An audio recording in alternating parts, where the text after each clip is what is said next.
जल प्रवाह पावितस्थले कलेवलं व्यलम्बितां भुजङ्गमण्डमालिकामट्टमट्टमट्टमन्निनादवड्डमर्वयं चकार चण्डताण्डवं तनोतु नः शिव शिव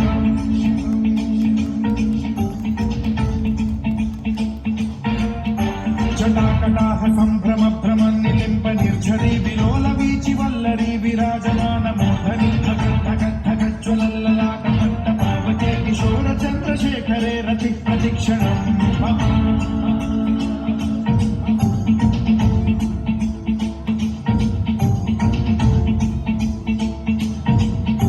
जटाभुजङ्ग पिङ्गल सुरप्रणमणि प्रभा कदम्ब कुङ्कुमद्रव प्रलिप्त दिग्वधूमुखे मदान्त सिन्धुरस्फुरत्वगुत्तरीय मेधुरे मनो विनोदमद्भुतं बिभर्तु भूतभर्तरि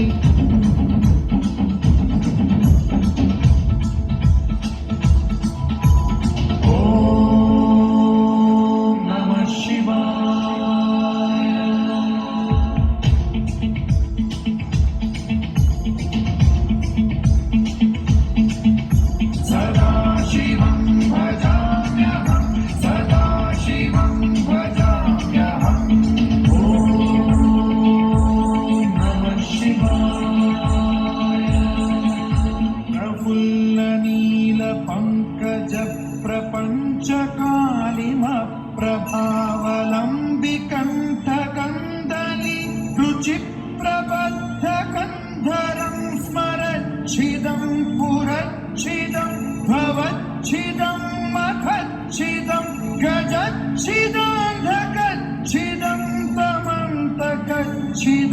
भजे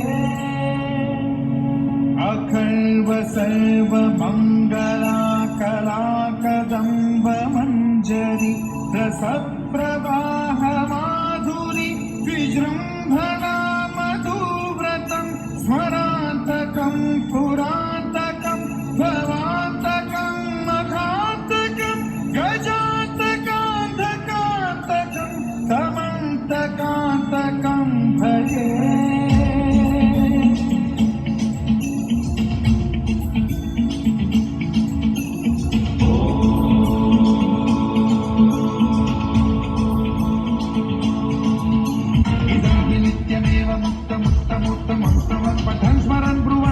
विशुद्धिमेति सन्ततं हरे गुरौ सुभक्तिमाशु याति नान्यथा गतिं विमोहनं हि देहिना तु शङ्करस्य चिन्